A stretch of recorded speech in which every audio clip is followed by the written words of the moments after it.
اگه الان حس میکنی ذهنت خسته است، اگه دنبال یه ذره آرامشی که انگار هیچ جا پیداش نمیکنی، پس فقط این 2 دقیقه رو گوش بده. فقط همین.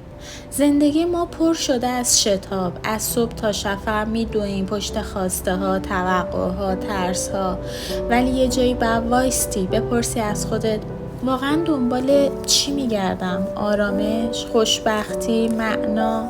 خب اونا هیچ وقت بیرون از تو پیدا نمیشن. نه تو پول، نه تو رابطه ها، نه تو موفقیت هایی که همه تشویقت میکنن بابتش.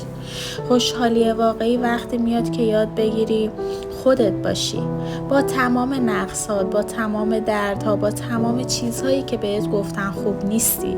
آرامش وقتی میاد که بفهمی قرار نیست همه چی رو کنترل کنی. بعضی چیزها فقط باید بگذره، بعضی زخم‌ها فقط باید نفس بکشی و بذاری خودشون خوب بشن. اگه تونستی تا اینجای ویدیو بمونی، بدون که تو یه قدم نزدیکتری به اون حس گم شده‌ای که دنبالش بودی. و اگه حس کردی این صدای دل توه، همراه هم باش تا با هم توی این مسیر آروم اما واقعی ادامه بدیم.